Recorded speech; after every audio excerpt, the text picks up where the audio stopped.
ಒಂದು home remedy ನಾನು ಹೇಳ್ತಾ ಇದ್ದೀನಿ. ನಾನು ಪ್ರೀವಿಯಸ್ ವಿಡಿಯೋನಲ್ಲಿ ನಾನು ಆಲ್ರೆಡಿ ನಿಮೂರ್ಕೆ ಸಮಸ್ಯೆ ಏನು, ಶೀಘ್ರಸ್ಖಲನ ಏನು, ಪೆನಿಸ್ ಸೈಜ್ ಬಗ್ಗೆ ನಾನು ನಿಮಗೆ ಕ್ಲಾರಿಫಿಕೇಶನ್ ಕೊಟ್ಟಿದ್ದೀನಿ. ಅದ್ರ ಜೊತೆಗೆ ಲೈಂಗಿಕ ಸಮಸ್ಯೆನಲ್ಲಿ ಸಾಕಷ್ಟು ರೀಸನ್ಸ್ಗಳು, ಕಾಜಸ್ಗಳು, ಅದು ಹೇಗಾಗುತ್ತೆ ಅಂತ ಹೇಳಿದ್ದೀನಿ. ಇವತ್ತು ಟ್ರೀಟ್ಮೆಂಟ್ ಆಸ್ಪೆಕ್ಟ್ ಬಗ್ಗೆ ನಾನು ಮಾತಾಡೋಕ್ಕೆ ಇಷ್ಟಪಡ್ತೀನಿ. ಸೊ ಫಸ್ಟ್ ನಾನು ಇವತ್ತಿನ ಟ್ರೀಟ್ಮೆಂಟ್ ಅಥವಾ ಮನೆಮದ್ದು ನಾನು ಏನು ಹೇಳ್ತಾ ಇದ್ದೀನಿ ಅಂದರೆ, ಉದ್ರೇಕ ಯಾರಿಗೆ ಕಡಿಮೆ ಇದೆ, ನಿಮೂರ್ ದೌರ್ಬಲ್ಯತೆ ಇದೆ, ಅಥವಾ ಸರ್ ಮದುವೆಗೆ 2 ವರ್ಷ ಇತ್ತು ಮಕ್ಕಳಾಗ್ತಾ ಇಲ್ಲ ಅಂತ ಯಾವುದೋ ಡಾಕ್ಟರ್ ಹತ್ರ ಹೋಗಿದ್ವಿ, ಅಲ್ಲಿ ನಾನು ಸೀಮೆನ್ ಅನಾಲಿಸಿಸ್ ಮಾಡಿದಾದ್ಮೇಲೆ ರಿಪೋರ್ಟ್ನಲ್ಲಿ ಸ್ವಲ್ಪ ವೀರ್ಯಾಣು ಸಂಖ್ಯೆ ಕಡಿಮೆ ಇದೆ, ಆಲಿಗೋಸ್ಪರ್ಮಿಯಾ, ಅಥವಾ ವೀರ್ಯಾಣು ಇದೆ ಬಟ್ ಇದ್ದಿದ್ದು ವೀರ್ಯಾಣುಲ್ಲಿ ಸ್ವಲ್ಪ ಸ್ಪರ್ಮ್ ಡಿಫೆಕ್ಟ್ ಇದೆ, ಅದು ಹೆಡ್ ಇರ್ಬೋದು ಅಥವಾ ಬಾಡಿ ಇರ್ಬೋದು ಅಥವಾ ಟೇಲ್ ಇರ್ಬೋದು, ಅದಕ್ಕೆ ಏನು ಮಾಡ್ಬೋದಂತ. ಸೊ ಫಸ್ಟ್ ಯಾರೋ ಒಂದು ಹೊಸ ವಿವರ್ಸ್ ಕೂಡ ಇರ್ತಾರೆ, ಅವ್ರಿಗಾಗಿ ಒಂದು ಬೇಸಿಕ್ ಬ್ರೀಫ್ ಆಗಿ ಹೇಳ್ತೀನಿ. ನಿಮೂರ್ಕೆ ಸಮಸ್ಯೆ ಅಂದ್ರೆ ಏನು, what is erectile dysfunction. Erectile dysfunction is A medical condition.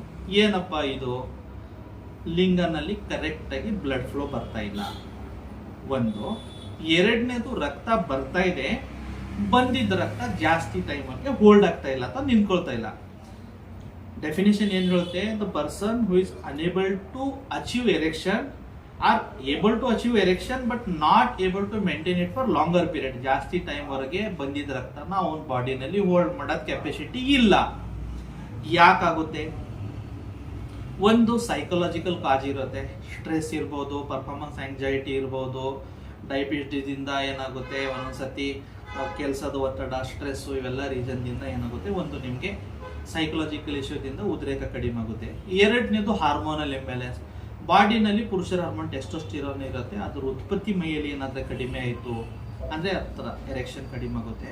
ಎರಡನೇದು ವ್ಯಾಸ್ಕುಲರ್ ಲೆವೆಲ್ನಲ್ಲಿ ಹೋದರೆ, ವ್ಯಾಸ್ಕುಲರ್ ನಲ್ಲಿ ರಕ್ತ ಧಮನಿಯನ್ನು, ರಕ್ತ ಸಂಚಾಲನ ಮಾಡುತ್ತೆ ಇಡೀ ಬಾಡಿನಲ್ಲಿ, ಅದರಲ್ಲಿ ಏನಾದ್ರೂ ತೊಂದರೆ ಆಯಿತು, ಅದರಲ್ಲಿ ಕೊಲೆಸ್ಟ್ರಾಲ್ ಏನಾದ್ರೂ ಬಂತು, ಡಯಾಬಿಟೀಸ್ ದಿಂದ ಏನಾಗುತ್ತೆ, ನರ್ವ್ಸ್ ಒಳಗಡೆ ವೀಕ್ ಆಯಿತು, ಅಥವಾ ಏನಾಗುತ್ತೆ ಸಮ್ ಟೈಮು ಈ ಧಮನಿಗಳು ಏನಿರುತ್ತಲ್ಲ ಅದರಲ್ಲಿ ಇಂಟರ್ನಲ್ ಲೇಯರ್ ಡ್ಯಾಮೇಜ್ ಆಯಿತು, ಆ ಎಲ್ಲಾ ಕಂಡೀಷನ್ ಅಲ್ಲಿ ಉದ್ರೇಕ ಕರೆಕ್ಟ್ ಆಗಿ ಬರಲ್ಲ. ಆಮೇಲೆ ಒಂದು ನರ್ವ್ ಅಂದ್ರೆ ಯಾವಾಗ ಲೈಂಗಿಕ ಕ್ರಿಯೆ ಮಾಡಬೇಕಂದ್ರೆ brain, spinal cord, sacral plexus, penis, ಈ ಅವಯವನಲ್ಲಿ ಡಿಪೆಂಡ್ ಇರುತ್ತೆ. So some time nerve damage, ಒಬ್ಬೊಬ್ಬರಿಗೆ ಸ್ಪೈನಲ್ ಕಾರ್ಡ್ ಇಂಜುರಿ ಆಗಿದಿರ್ಬೋದು, ಅಥವಾ ಡಯಾಬಿಟಿಕ್ ನ್ಯೂರೋಪತಿಯಿಂದ ನರ್ವ್ಸ್ ಡ್ಯಾಮೇಜ್ ಆಗಿದಿರ್ಬೋದು, ಅಥವಾ ಒಬ್ಬೊಬ್ಬರಿಗೆ ಬ್ಯಾಕ್ ಪೇನ್ ಸಮಸ್ಯೆ ಇರ್ಬೋದು, ಇವೆಲ್ಲಾ ರೀಸನ್ ದಿಂದ ಉದ್ರೇಕ ಕಡಿಮೆ ಆಗುತ್ತೆ. ಅಥವಾ ಲೈಫ್ ಸ್ಟೈಲ್ ಡಿಸಾರ್ಡರ್ ಅಪ್ಪ, ಯಾರಿಗೆ ಸುಮ್ಮನೆ ಸಾಫ್ಟ್ವೇರ್ ಎಂಪ್ಲಾಯ್ ಇದ್ದೀರಾ ಅಥವಾ ಯಾವುದೋ ಒಂದು ಗೌರ್ಮೆಂಟ್ ಆಫೀಸ್ ನಲ್ಲಿ ಕೆಲಸ ಮಾಡೋರು ಇದ್ದೀರಾ, 9 to 6, 9 to 7 ಸಿಟ್ಟಿಂಗ್ ಜಾಬ್ ಇದೆ, ಬೆಳಗ್ಗೆ 7 ಗಂಟೆಗೆ ಎದ್ದೇಳ್ತೀರಾ, ಸ್ನಾನ ಮಾಡ್ತೀರಾ, 8 ಗಂಟೆ 8:30 ಕ್ಯಾಬ್ ಹತ್ತೀರಾ, 10 ಗಂಟೆಗೆ ಆಫೀಸ್ ಹೋಗ್ತೀರಾ, ರಾತ್ರಿ 7:30 ಆಗುತ್ತೆ, ಊಟ ಮಾಡ್ತೀರಾ, ಮಲಗ್ತೀರಾ. ದೈಹಿಕವಾಗಿ ಯಾವುದೋ ವ್ಯಾಯಾಮ ಇಲ್ಲ, ಅದರಲ್ಲಿ ಓವರ್ ಈಟಿಂಗ್ ಇದೆ, ಅದರಲ್ಲಿ ಜಂಕ್ ಫುಡ್ ಇದೆ, ಇವೆಲ್ಲ ಲೈಫ್ ಸ್ಟೈಲ್ ಡಿಸಾರ್ಡರ್ ನಲ್ಲಿ ಬರುತ್ತೆ. ಅದರ ಜೊತೆಗೆ ಏನಂದ್ರೆ ನಿಮ್ಗೆ ಸ್ಮೋಕಿಂಗ್ ಏನಾದ್ರೂ ಅಭ್ಯಾಸ ಇದೆಯಾ, ಆಲ್ಕೋಹಾಲ್ ಏನಾದ್ರೂ ತೊಗೊಳ್ತೀರಾ, ಅಥವಾ ಡ್ರಗ್ಸ್ ಏನಾದ್ರೂ ತೊಗೊಳ್ತೀರಾ, ಇವೆಲ್ಲ ರೀಸನ್ ದಿಂದ ಕೂಡ ಉದ್ರೇಕ ಕಡಿಮೆ ಆಗುತ್ತೆ. ಮತ್ತೊಂದು ಏನಂದ್ರೆ ಸರ್ಟನ್ ಕಾಯಿಲೆಗಳಿರುತ್ತೆ, ಮೇನ್ಲಿ ಫಾರ್ ಎಕ್ಸಾಂಪಲ್ ಯಾರು ಡಿಪ್ರೆಷನ್ಗೆ, ಆಂಗ್ಸೈಟಿಗೆ ಏನಾದ್ರೂ ಟ್ರೀಟ್ಮೆಂಟ್ ತೊಗೊಳ್ಳುವಾಗ ಆಂಟಿ ಡಿಪ್ರೆಷೆಂಟ್ ಮೆಡಿಸಿನ್ ಇಂದ ಕೂಡ ನಿಮ್ಗೆ ನಿಮೂರ್ಕೆ ಕಡಿಮೆ ಆಗುತ್ತೆ. ಒಬ್ರು ಹೈಪರ್ ಟೆನ್ಷನ್ಗೆ, ಬಿಪಿಗೆ ಮಾತ್ರೆ ತೊಗೊಳ್ತಾರೆ, ಆ ಬಿಪಿ ಮಾತ್ರದಿಂದನೂ ಸಮ್ ಟೈಮ್ ಏನಾಗುತ್ತೆ ನಿಮ್ಗೆ ಉದ್ರೇಕ ಕಡಿಮೆ ಆಗ ಸ್ಟಾರ್ಟ್ ಆಗುತ್ತೆ. ಒಬ್ರೊಬ್ರು ಏನ್ ಮಾಡ್ತಾರೆ ಅಂದ್ರೆ ಹೇರ್ ಫಾಲ್ಸ್ಗೆ ಟ್ರೀಟ್ಮೆಂಟ್ಗೆ ಏನಾಗುತ್ತೆ ಮೆಡಿಸಿನ್ ತೊಗೊಳ್ತಾರೆ, ಯಾವುದೋ ಒಂದು ಮಾಲಿಕ್ಯೂಲ್ ಇದೆ, ನಾನು ಹೇಳೋದು ಬೇಡ, ಆ ಮಾಲಿಕ್ಯೂಲ್ ಜಾಸ್ತಿ ಬಾಡಿನಲ್ಲಿ ಹೋದ್ರೂ ಕೂಡ ನಿಮ್ಗೆ ಏನಾಗುತ್ತೆ ಉದ್ರೇಕನಲ್ಲಿ ಸಮಸ್ಯೆ ಆಗುತ್ತೆ. ಸೊ ಒಂದು ಬೇಸಿಕ್ ಪಿಕ್ಚರ್ ಅಪ್ಪ, ಉದ್ರೇಕ ನಾನು ಹೇಗ್ ಬರ್ಬೋದು ಅಂತ, ಅದಕ್ಕೆ ಕಾಜಸ್ ಏನೋ ಆಯ್ತು. ಇದು ಇವಾಗ ಇದಕ್ಕೆ ಚಿಕಿತ್ಸೆ ಏನ್ ಮಾಡಬೇಕು, ಒಂದು ಆಯುರ್ವೇದನಲ್ಲಿ ಫೇಮಸ್ ಫಾರ್ಮುಲಾ ಇದೆ, ಇದು ನೀವೇ ನಿಮ್ಮ ಮನೆಯಲ್ಲಿ ಪ್ರಿಪೇರ್ ಮಾಡಬಹುದು. ಮನೆಯಲ್ಲಿ ಪ್ರಿಪೇರ್ ಮಾಡಬಹುದು ಅಂದ್ರೆ ನಾನು ಹೇಳಿದ ಐಟಮ್ಸ್ ಇದೆ ಆಯುರ್ವೇದಿಕ್ ಅಂಗಡಿಗಳಲ್ಲಿ ಎಲ್ಲ ಕಡೆ ಈಸಿಲಿ ಅವೈಲೇಬಲ್ ಇದೆ. 6 ಐಟಮ್ ಬಗ್ಗೆ ನಾನು ಹೇಳ್ತೀನಿ. 6 ನೀವೇನಿದೆ, ಒಂದು ಪೆನ್ ಮತ್ತು ಪೇಪರ್ ನಿಮ್ಮ ಹತ್ರ ಇಟ್ಕೊಳ್ಳಿ, ವಿಡಿಯೋ ಪಾಸ್ ಮಾಡಿ, ಒಂದೊಂದೊಂದೊಂದು ಬರ್ಕೊಳ್ಳಿ. ಬರ್ದ್ಬಿಟ್ಟು ಈ ಐಟಮ್ ಎಲ್ಲ ನೀವು ಅಂಗಡಿನಲ್ಲಿ ಹೋಗ್ಬಿಟ್ಟು ಪರ್ಚೇಸ್ ಮಾಡಿಬಿಟ್ಟು ನೀವೇ ರೆಡಿ ಮಾಡಿ. ಆಮೇಲೆ ಏನಿದೆ ಸ್ಟಾರ್ಟ್ ಮಾಡಿ, ಒಂದು 3 ತಿಂಗಳು ಯಾರ್ಯಾರು ತಗೋಬೇಕು ಅದನ್ನು ಹೇಳ್ತೀನಿ. ಯಾಕಂದ್ರೆ ತುಂಬಾ ಜನರಿಗೆ ಕನ್ಫ್ಯೂಷನ್, ನನಗೆ ಶುಗರ್ ಇದೆ ನಾನು ತಗೋಬಹುದಾ ಅಂತ. 100% ಶುಗರ್ ಇದ್ದವ್ರು ತಗೋಬಹುದು, ಹಾರ್ಟ್ ಪ್ರಾಬ್ಲಮ್ ಇದ್ದವ್ರು ತಗೋಬಹುದು, BP ಇದ್ದವ್ರು ತಗೋಬಹುದು, ಕಿಡ್ನಿ ಪ್ರಾಬ್ಲಮ್ ಇದ್ದವ್ರು ತಗೋಬಹುದು. ನಿಮ್ಗೆ ಯಾವ ಕಾಯಿಲೆ ಇದ್ರೂ ಈ ಮೆಡಿಸಿನ್ ಸೇಫ್ ಮೆಡಿಸಿನ್ ಇದೆ, ಯಾವುದೋ ಸಮಸ್ಯೆ ಇಲ್ಲ, ಆರಾಮಾಗಿ ತಗೋಬಹುದು. ಒಂದು. ಎರಡನೇದು ಏನಂದ್ರೆ ಇದ್ರದ್ದು ಕ್ವಾಂಟಿಟಿ ಏನು. ಈ ಮೆಡಿಸಿನ್ ಅಂದ್ರೆ ದಿನ ರಾತ್ರಿ ಮಲಗಬೇಕಂದ್ರೆ 1 ಗ್ಲಾಸ್ ಉಗುರು ಬೆಚ್ಚ ಹಾಲಿನಲ್ಲಿ 1 ಸ್ಪೂನ್ ಮಿಕ್ಸ್ ಮಾಡಿಬಿಟ್ಟು ಊಟ ಆದ್ಮೇಲೆ ಒಂದು ಹಾಫ್ ಅನ್ ಅವರ್ ಬಿಟ್ಟು ತಗೋಬಹುದು. ಮೂರನೇದು, ಸರ್ ನಾನು ಸ್ವಲ್ಪ ಸ್ಮೋಕ್ ಮತ್ತು ಡ್ರಿಂಕ್ಸ್ ಅಭ್ಯಾಸ ಇದೆ, ರಾತ್ರಿ ನಾನು ಯೂಶುವಲಿ ಸ್ವಲ್ಪ ಇಡೀ ದಿನ ಕೆಲಸ ಮಾಡಿ ಮಲ್ಕೋವಾಗ ಸ್ವಲ್ಪ ತೋಳ್ತೀನಿ 90, 30, 60 ಏನೋ, ಆವಾಗ ನಾನು ಈ ಮೆಡಿಸಿನ್ ತಗೋಬಹುದಾ? ಇಲ್ಲ. ಈ ಮೆಡಿಸಿನ್ಗೆ ಆಲ್ಕಹಾಲ್ಗೆ ಮಿನಿಮಮ್ 2 ಅವರ್ ಗ್ಯಾಪ್ ಇರಬೇಕು. ನಿಮಗೆ ಫಾರ್ ಎಕ್ಸಾಂಪಲ್ ಕುಡಿಲೇಬೇಕಾ ಅಂತ ಏನಾದರೂ ಇದ್ರೆ ಯಾವ ದಿನ ಕುಡಿದ್ರೆ ಆ ದಿನ ತಗೋಬೇಡಿ. ಇಲ್ಲ ಸರ್ ನಮ್ಮ ದಿನನೇ ಇದೆ, ಬ್ಯಾಟಿಂಗ್ ಇದೆ ಅಂದ್ರೆ ಏನ್ ಮಾಡ್ಬೇಕು, ನೀವು ಒಂದು 6 ಗಂಟೆಗೋ 7 ಗಂಟೆಗೆ ಫಸ್ಟ್ ಇದು ಔಷಧಿ ತೊಗೊಳ್ಳಿ, ನಾನು ಇವಾಗ ಏನು ಹೇಳ್ತೀನಲ್ಲ, ಆಮೇಲೆ 2 ಅವರ್ ಬಿಟ್ಟು ಸ್ವಲ್ಪ ತಗೋಬಹುದು ಎಂಟರ್ಟೈನ್ಮೆಂಟ್ ಪರ್ಪಸ್ಗೆ. ಸೊ ಈಗ ಆ ಔಷಧಿ ಏನಪ್ಪ, ನಾನು ಎಲ್ಲಾನು ಹೇಳಿದೆ, ಔಷಧಿನೇ ಹೇಳಿಲ್ಲ. ಔಷಧಿ ಏನಂದ್ರೆ ಒಂದು ಶ್ಲೋಕ ಇದೆ ಆಯುರ್ವೇದನಲ್ಲಿ, ಏನಂದ್ರೆ ಗೋಕ್ಷುರಕ, ಚೂರಕ, ಶತಮುಲಿ, ವಾನರಿ, ನಾಗಬಲ, ಅತಿಬಲ, ಈ 6 ಔಷಧಿಗಳಿದೆ. ಮತ್ತೊಂದು ಸತ್ಯ ಹೇಳ್ತೀನಿ, ಒಂದು ಗೋಕ್ಷುರ ಅಥವಾ ಗೋಖುರು ಅಂತೂ ಹೇಳ್ತಾರೆ. ಎರಡನೇದು ಚೂರಕ ಅಂತ, ಅದ್ರ ಬಾಟನಿಕಲ್ ನೇಮು ನಾನು ಹೇಳ್ತೀನಿ, ಆಸ್ಟರ್ಕ್ಯಾಂಥ ಲಾಂಗಿಫೋಲಿಯಾ, ಇದು ಚೂರಕ. ಮೂರನೇದು ಶತಮೂಲಿ ಅಥವಾ ಶತಾವರಿ ಅಂತಾರೆ, ಅದರದ್ದು ಬಾಟನಿಕಲ್ ನೇಮ್ ಅಂದ್ರೆ ಆಸ್ಪೊರೋಸಾ ರೆಸಮೋಸಾ. ಆಮೇಲೆ 4ನೇದು ವಾನರಿ ಅಂತ ಔಷಧಿ ಬರುತ್ತೆ ಆಯುರ್ವೇದಿಕ್ ಮೆಡಿಕಲ್ ನಲ್ಲಿ, ಮೆಡಿಕಲ್ದವರಿಗೆ ನೀವು ಹೇಳಿದ್ರೆ ಕೊಡ್ತಾರೆ. ಆಮೇಲೆ ಒಂದು ನಾಗಬಲ ಇದೆ, ಮತ್ತೊಂದು ಅತಿಬಲ ಇದೆ. ಈ 6 ಐಟಮ್ನ ನೀವೇನ್ ಮಾಡಬೇಕು, ಸಮಭಾಗನಲ್ಲಿ ತಗೋಬೇಕು. ಪ್ರತಿ ಒಂದೊಂದು ಐಟಮ್ 50 ಗ್ರಾಮ್ ತಗೋಬಹುದು, ಇಲ್ಲಾಂದ್ರೆ 100 ಗ್ರಾಮ್ ತಗೋಬಹುದು. For example 100 gram easily available packets ಅಥವಾ ಡಬ್ಬಿ ಸಿಗುತ್ತೆ. 100 ಗ್ರಾಮ್ ತಗೊಂಡ್ರ ಅಂತ ತಿಳ್ಕೊಳ್ಳಿ, 6 ಐಟಮ್ಗೆ ನಿಮಗೆ 600 ಗ್ರಾಮ್ ಅಂದ್ರೆ ಅರ್ಧ ಕೆಜಿಗಿಂತ ಜಾಸ್ತಿ ಆಗುತ್ತೆ. ಎಲ್ಲ ಐಟಮ್ ಮಿಕ್ಸ್ ಮಾಡ್ಕೊಳ್ಳಿ. ಮಿಕ್ಸ್ ಮಾಡಿಬಿಟ್ಟು ಯಾವುದೋ ಈ ತರ ಕಾಟನ್ ಬಟ್ಟೆ ಇರುತ್ತೆ ನೋಡಿ, ಅದರಲ್ಲಿ ಸ್ವಲ್ಪ ಈ ತರ ಚಟ್ನಿ ಮಾಡಿಬಿಡಿ. ಅದನ್ನು ಪೂರ್ತಿ ಸಾಫ್ಟ್ ಪೌಡರ್ ಕೆಳಗಡೆ ಒಂದು ಜಾಗದಲ್ಲಿ ಕಲೆಕ್ಟ್ ಮಾಡ್ಕೊಳ್ಳಿ. ಯಾವುದೋ ಒಂದು ಬರ್ಣಿನಲ್ಲಿನೋ ಗ್ಲಾಸ್ ಬಾಟಲ್ನಲ್ಲಿನೋ ಡಬ್ಬಿನಲ್ಲಿನೋ ಎಲ್ಲಿ ಏರ್ ಟೈಟ್ ಇದೆ ಅಲ್ಲಿ ಇಟ್ಕೊಳ್ಳಿ. ದಿನ ರಾತ್ರಿ ಮಲಗಬೇಕಂದ್ರೆ 1 ಗ್ಲಾಸ್ ಉಗುರು ಬೆಚ್ಚ ಹಾಲು, ಅದರಲ್ಲಿ ಇದು ನಾನು 6 ಐಟಮ್ ಏನು ಹೇಳಿದ್ನಲ್ಲ 1 ಸ್ಪೂನ್ ಮಿಕ್ಸ್ ಮಾಡ್ಕೊಳ್ಳಿ. ಮಿಕ್ಸ್ ಮಾಡಿಬಿಟ್ಟು ದಿನ ರಾತ್ರಿ ಊಟ ಆದ್ಮೇಲೆ ಹಾಫ್ ಅನ್ ಅವರ್ ಆದ್ಮೇಲೆ ಕುಡೀರಿ.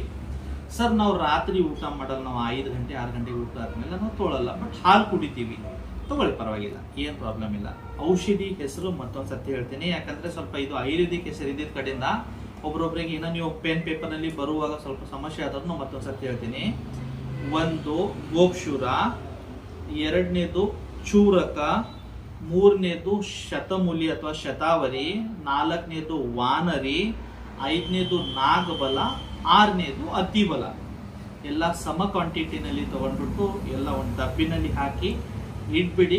ದಿನ ರಾತ್ರಿ ತೊಗೊಳಕ್ ಸ್ಟಾರ್ಟ್ ಮಾಡಿ. ಇದರ ಬೆನಿಫಿಟ್ ಏನೇನು, ಇದನ್ನ ಆಯುರ್ವೇದದಲ್ಲಿ ಏನು ಹೇಳಿದರೆ ವಾಜೀಕರಣ ದ್ರವ್ಯ. ವಾಜಿ ಅಂದ್ರೆ ಕುದುರೆ, ಕರ್ಣ ಅಂದ್ರೆ ಕುದುರೆ ತರ ಬಲ ಮಾಡೋದು. ಸೊ ಈ ಔಷಧಿ ತಗೊಂಡ್ರೆ ತಮ್ಮ ಕೂಡ ಕುದುರೆ ತರ ಬಲ ಬರುತ್ತೆ. ಯಾಕಂದ್ರೆ ಇದರಲ್ಲಿ ಎಲ್ಲ ಬ್ರಹ್ಮನ ಔಷಧಿಗಳು, 2 ಕೆಳಗಡೆ ಹೆಸರು ನೀವು ನೋಡಿರ್ಬೋದು, ಬಲ ಮತ್ತು ಅತಿ ಬಲ ಅಂತ. ಬಲ ಅತಿ ಬಲ ಅಂದ್ರೆ ನಿಮ್ಗೆ ಪವರ್ ಕೊಡೋದು, ಹಾರ್ಸ್ ಪವರ್ ಅಂತೀವಿ ನೋಡಿ. ಎಷ್ಟು HP ಮೋಟರ್ ಇದೆಯಪ್ಪ, 5 HP ಮೋಟರ್ ಇದೆ. HP ಏನಿದೆ ಅದು ಹಾರ್ಸ್ ಪವರ್. ಸೊ ನಿಮ್ ಮೋಟರ್ 3 HP ದಿಂದ 5 HP ಆಗೋದು ಫಾರ್ಮುಲಾ ಇದೆ, ಅದು ಪವರ್ಫುಲ್ ಫಾರ್ಮುಲಾ. ಸರ್ ಮತ್ತೊಂದು ಹೇಳ್ತೀನಿ, ಇವಾಗ ಬೇಸಿಗೆ ಕಾಲ, ಒಬ್ರೊಬ್ರಿಗೆ ಪಿತ್ತ ಪ್ರಕೃತಿ ಇದ್ದವರಿಗೆ ಸ್ವಲ್ಪ ಇದು ತಗೊಂಡ್ರೆ ಚೂರ್ ಆಸಿಡಿಟಿ ಕೂಡ ಆಗಬಹುದು. ಆ ತರ ನಿಮಗೆ ಏನಾದರೂ ಫೀಲ್ ಆಗ್ತಾ ಇದ್ರೆ ಅರ್ಧ ಚಮಚ ತಗೊಳ್ಳಿ, 1 ಚಮಚ ಜಗನಲ್ಲಿ ಅರ್ಧ ಚಮಚ ತಗೊಳ್ಳಿ. ಇಲ್ಲ ನಿಮ್ಮ ಮನೆ ಹತ್ರ ಯಾರಾದ್ರೂ ಆಯುರ್ವೇದಿಕ್ ಡಾಕ್ಟರ್ ಇದ್ದಾರೆ, ಅವ್ರು ಒಂದು ಸಲಹೆ ತಗೊಂಡ್ಬಿಟ್ಟು ಕೂಡ ಇದು ತಗೋಬಹುದು. ನಿಮ್ ನಿಯರೆಸ್ಟ್ ಸರ್ ಈ ತರ ನಾವು ಯಾವುದೋ ಲೈಂಗಿಕ ತಜ್ಞರು ಈ ತರ ಹೇಳಿದ್ದಾರೆ, ನಾನು ತಗೋಬಹುದಾ ಅಂತ ಕೇಳ್ಬಿಟ್ಟು ಓಕೆ ತಗೊಳ್ಳಿ ಅಂತ ಹೇಳ್ತಂದ ಮೇಲೆ ನೀವು ಸ್ಟಾರ್ಟ್ ಮಾಡಿ. ಯಾಕೆ ಹೇಳ್ತಾ ಇದ್ದೀನಿ ಅಂದ್ರೆ ಒಂದೊಂದ್ಸತಿ ಏನಾಗುತ್ತೆ, ಇದು ಮಿಸ್ಯೂಸ್ ಆಗಿಬಿಡುತ್ತೆ. ಅದಕ್ಕೆ ಸೇಫರ್ ಸೈಡ್ಗೆ ನಾನು ಹೇಳ್ತಾ ಇದ್ದೀನಿ. ಯಾಕಂದ್ರೆ ಇದು ಎಲ್ಲ ಆಯುರ್ವೇದಿಕ್ ಫಾರ್ಮುಲಾ, ಇದರಲ್ಲಿ ಸೈಡ್ ಎಫೆಕ್ಟ್ ಇರಲ್ಲ usually, but still to be safer side ಅಂತ ನಾನು ಈ ತರ ಹೇಳ್ತಾ ಇದ್ದೀನಿ. ಸೊ ಇದು ಬೆನಿಫಿಟು, ಎರೆಕ್ಷನ್ ಉದ್ರೇಕ ಚೆನ್ನಾಗಿ ಬರುತ್ತೆ, ನಿಮಗೆ ಟೈಮಿಂಗ್ ಚೆನ್ನಾಗಿ ಸಿಗುತ್ತೆ. ಇದ್ದಿದ್ನಲ್ಲಿ ಪೆನಿಸ್ ಸೈಡ್ನಲ್ಲಿ ಇನ್ನೂ ಸ್ವಲ್ಪ ಹಾರ್ಡ್ನೆಸ್ ಜಾಸ್ತಿ ಫೀಲ್ ಆಗುತ್ತೆ, ಇನ್ನೂ ಸ್ವಲ್ಪ ಸ್ಟ್ರಾಂಗ್ ಫೀಲ್ ಆಗುತ್ತೆ, ಕ್ವಾಲಿಟಿ ಆಫ್ ಸ್ಪರ್ಮ್ ಚೆನ್ನಾಗಾಗುತ್ತೆ, ಓವರಾಲ್ ಸೆಕ್ಸುವಲ್ ಪರ್ಫಾರ್ಮೆನ್ಸ್ ಚೆನ್ನಾಗಾಗುತ್ತೆ. ಅದರ ಜೊತೆಗೆ ಸ್ಮೃತಿ ಮೆಮೊರಿ ಚೆನ್ನಾಗಾಗುತ್ತೆ.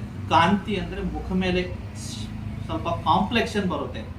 ಆಮೇಲೆ ಈ ಚಿಕಿತ್ಸೆದಿಂದ ಓವರ್ ಆಲ್ ನಿಮ್ಮ ಬಾಡಿನಲ್ಲಿ ಮೂಳೆ, ಜಾಯಿಂಟ್ಸು, ನಿಮ್ಮ ಕೂದಲು, ಓವರ್ ಆಲ್ ಬಾಡಿನಲ್ಲಿ ಒಂದು ಎನರ್ಜಿ ಲೆವೆಲ್, ಯಾಕಂದ್ರೆ ಇದು ರಸಾಯನ ಮತ್ತು ವಾಜೀಕರಣ ದ್ರವ್ಯ ಇದ್ದಿದ್ದ ಕಡೆಯಿಂದ ಇದು ಬರೀ ಲೈಂಗಿಕ ಸಮಸ್ಯೆ ಮಾತ್ರ ಇಲ್ಲ, ಓವರ್ ಆಲ್ ನಿಮ್ಮ ಬಾಡಿನಲ್ಲಿ ಎನರ್ಜಿನ ಚೆನ್ನಾಗಿ ಮಾಡುತ್ತೆ. ಸೊ ಈ ಫಾರ್ಮುಲಾ ನೀವು ರೆಗ್ಯುಲರ್ ಆಗಿ ಯೂಸ್ ಮಾಡಿ ಒಂದು 3 ಮಂತ್ಸ್ನಲ್ಲಿ ನಿಮಗೆ ಚೆನ್ನಾಗಿ ರಿಸಲ್ಟ್ ಬಂದಾದ್ಮೇಲೆ ಸೇಮ್ ವಿಡಿಯೋನಲ್ಲಿ ಕೆಳಗಡೆ ಬಂದ್ಬಿಟ್ಟು ಕಮೆಂಟ್ ಮಾಡಿ ಏನಂದ್ರೆ ಸರ್ ನಾನು ಇದು ತಗೊಂಡಿದ್ದೀನಿ ನನಗೆ ಚೆನ್ನಾಗಾಗಿದೆ ಅಂತ. ಸೊ ದಟ್ ನಮ್ಗೆ ಇನ್ನ ಫ್ರೆಶ್ ವ್ಯೂವರ್ ಯಾರಾದ್ರೂ ಒಂದು 3 ಮಂತ್ಸ್ 4 ಮಂತ್ಸ್ ಆದ್ಮೇಲೆ ವಿಡಿಯೋ ನೋಡುವಾಗ ಅವ್ರಿಗೆ ಒಂದು ಅಥೆಂಟಿಕೇಶನ್ ಸಿಗುತ್ತೆ, ಅಪ್ಪ ಯಾರೋ ಒಂದು ತಗೊಂಡಿದ್ದಾರೆ ಅವ್ರಿಗೆ ಚೆನ್ನಾಗಾಗಿದೆ ಅಂತ. ಸೊ ಮತ್ತೆ ಈ ತರ ಇಂಟ್ರೆಸ್ಟಿಂಗ್ ವಿಡಿಯೋಸು ಯಾವುದೋ ಒಂದು ಪರ್ಟಿಕ್ಯುಲರ್ ವಿಷಯ ಬಗ್ಗೆ ಲೈಂಗಿಕ ರಿಲೇಟೆಡ್ ಸಮಸ್ಯೆಗಳಿಗೆ ಏನಾದರೂ ನಿಮಗೆ ವಿಷಯದಲ್ಲಿ ನಿಮಗೆ ತಿಳ್ಕೊಬೇಕಂದ್ರೂ ಕಮೆಂಟ್ ಮಾಡಿ. ಸೊ ದಟ್ ನೀವು ಬರುವ ದಿನಗಳಲ್ಲಿ ನಾವೇನ್ ಮಾಡ್ತೀವಿ ಆ ಪರ್ಟಿಕ್ಯುಲರ್ ವಿಷಯ ಬಗ್ಗೆ ಮಾತಾಡ್ತೀವಿ. ಮತ್ತೊಂದು ಏನು ಹೇಳಕ್ ಇಷ್ಟಪಡ್ತೀನಿ ನಾನು ಏನಂದ್ರೆ, ಎಷ್ಟೋ ಜನ ಏನ್ ಮಾಡ್ತಾರೆ ಇವೆಲ್ಲ ಕಾಯಿಲೆದಿಂದ ಸಫರ್ ಆಗ್ತಾರೆ. ಅವ್ರು ಏನ್ ಮಾಡ್ತಾರೆ, ಯಾವುದೋ ಒಂದು ರೋಡ್ ಸೈಡ್ ಅಲ್ಲಿ ಟೆಂಟ್ ಹೋಗಿದ್ದು, ಅವನು ಕತ್ತಿ ಮುಚ್ಚಿ ಆ ಬಾಬಾ ಹತ್ರ ಹೋದ, ಆ ಬಂಗಾಲಿ ಬಾಬಾ ಹತ್ರ ಇವನ ಹತ್ರ ಹೋದ, ಅವನೇನೋ ನೀನು ರೀಸಸ್ ತೊಗೊಂಡು ಬಾ ಅಂತ ಹೇಳ್ತಾನೆ, ಏನೋ ಟ್ಯೂಬ್ನಾಗೆ ಹಾಕ್ಬಿಟ್ಟು ಇಲ್ಲ ನಿನ್ನ ವೀರ್ಯ ಎಲ್ಲ ಕೆಳಗಡೆ ಚೆಲ್ದು ಹೋಗ್ತಾ ಇದೆ, ಬಾಡಿದಿಂದ ಏನೋ ಇಲ್ಲ ಅಂತ ಏನೋ ಹೇಳ್ಬಿಟ್ಟು ನಾನು ಒಂದು ಔಷಧಿ ಬರ್ಕೊಡ್ತೀನಿ ಅಂಗಡಿಗೆ ಹೋಗು ತೊಗೊಂಡು ಬಾ ಅಂತ. ಆ ಥರ ಎಲ್ಲ ನೀವು ಮೋಸಕ್ಕೆ ಬಲಿ ಆಗಬೇಡಿ. ಬೆಂಗಳೂರಿನಲ್ಲಿ ಆಗಲಿ ಎಂಟೈರ್ ಕರ್ನಾಟಕನಲ್ಲಿ ಆಗಲಿ ಎಷ್ಟೋ ಜನ ನಮ್ಮ ಥರ ಪ್ರಾಮಾಣಿಕ ವೈದ್ಯರು ಪ್ರಾಕ್ಟೀಸ್ ಮಾಡ್ತಾ ಇದ್ದಾರೆ. ನಿಮಗೆ ಲೈಂಗಿಕ ರಿಲೇಟೆಡ್ ಏನಾದರೂ ಸಮಸ್ಯೆ ಇದ್ದರೆ, ನಮ್ಮ ಸೇವೆ ಏನಾದರೂ ತಮಗೆ ಬೇಕಂದ್ರೆ ನಾನು ಅಡ್ರೆಸ್ ಮತ್ತೊಂದು ಸತ್ಯ ಹೇಳ್ತೀನಿ. ಡಾಕ್ಟರ್ ನಾರಾಯಣ್ ಮುದ್ಗಲೆ, ಶ್ರೀನಿವಾಸ್ ಕ್ಲಿನಿಕ್, ಜಯನಗರ್ 7ನೇ ಬ್ಲಾಕ್, ಕನಕ್ಪುರ ಮೇನ್ ರೋಡ್. ಈ ಏರಿಯಾಗೆ ಯಡಿಯೂರು ಸರ್ಕಲ್ ಅಂತಾರೆ. ಇಲ್ಲಿ ನನ್ನ ಕ್ಲಿನಿಕ್ ಇದೆ. ಕ್ಲಿನಿಕ್ನಲ್ಲಿ ಬಂದ್ಬಿಟ್ಟು ಡೈರೆಕ್ಟ್ 1-to-1 ಕನ್ಸಲ್ಟೇಷನ್ ಕೂಡ ತಾವು ಮಾಡ್ಬೋದು. ಧನ್ಯವಾದ.